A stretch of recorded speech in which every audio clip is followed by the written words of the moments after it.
മസാല ഇഡ്ഡലിയാണ്. ഇത് വളരെ എളുപ്പമാണ്, 5 മിനിറ്റിനുള്ളിൽ ഇത് തയ്യാറാക്കാൻ പറ്റും.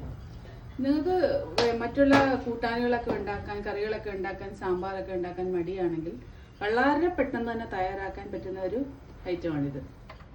ഇത് വളരെ കുറച്ച് ഇഡ്ഡലി ഞാൻ എടുത്തിട്ടുള്ളൂ, അതുകൊണ്ട് എണ്ണയും വളരെ കുറച്ച് ഒഴിക്കുന്നുള്ളൂ. വളരെ കുറച്ച് എണ്ണ മതി ഇതിൽ. എണ്ണ ചൂടായി കഴിയുമ്പോൾ കുറച്ച് കടുക് ഇടുക.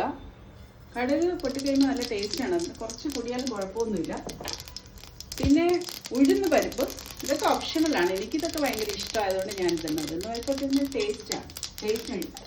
കപ്പലണ്ടി വേണ്ടവർക്ക് അത് ഇടാം, കടലപ്പരിപ്പ് വേണ്ടവർക്ക് അത് ഇടാം. ഞാനിപ്പോൾ അതൊന്നും ഇടുന്നില്ല, കാരണം ഈ കുട്ടികളൊന്നും കഴിക്കില്ല, അതുകൊണ്ട്.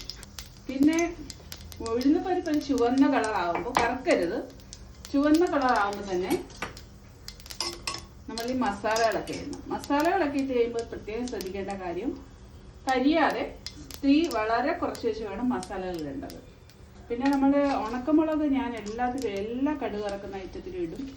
ഇതിലും വളരെ നല്ലതാണ് ഇട്ട് കഴിഞ്ഞാൽ. അതിന് അതിൻ്റെതായിട്ടൊരു ഫ്ലേവർ ഉണ്ട്. ഫ്ലേവറിന് വേണ്ടിയിട്ടാണ് നമ്മൾ കറിവേപ്പില ചേർക്കുന്നത്. ശേഷം മഞ്ഞൾപ്പൊടി. നമുക്ക് എരി വേണ്ടതിനനുസരിച്ച് മുളക് പൊടി ഇടാം, എത്ര എരി വേണമെന്ന് വെച്ചിട്ടുണ്ട്. കൂടുതൽ വേണ്ടപ്പോൾ കൂടുതലിടാം. ഞാൻ പെട്ടെന്ന് തന്നെ ഇതൊന്ന് ചേർക്കണം, അല്ലെങ്കിൽ ഈ മുളക് പൊടി കരിഞ്ഞു പോകാൻ സാധ്യതയുണ്ട്. പിന്നെ ഇഡലി നമ്മൾ ഉപ്പ് ചേർത്ത് ഉണ്ടാക്കുന്നത് കൊണ്ട് അധികം ഉപ്പ് ഇടാതിരിക്കുകയാണ് നല്ലത്. ഉപ്പ് നോക്കിയിട്ട് വേണമെങ്കിൽ കുറച്ച് ആവശ്യമുണ്ടെങ്കിൽ ചേർക്കാം.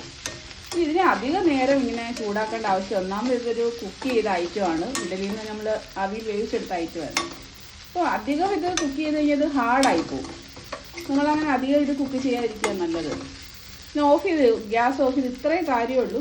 പക്ഷെ ഇതിന് ടേസ്റ്റ് നല്ല ടേസ്റ്റാണ്, എളുപ്പമാണ്. ഇതിൻ്റെ ഒരു കറിയും വേണ്ട, ചട്നി ഒന്നും വേണ്ട, നമുക്ക് അങ്ങനെ തന്നെ ഇത് കഴിക്കാൻ പറ്റും. ഇത് കുട്ടികൾക്കൊക്കെ സാമ്പാർ ചട്നി ഇഷ്ടമില്ലാത്തവർക്കൊക്കെ വളരെ ഇഷ്ടപ്പെടും.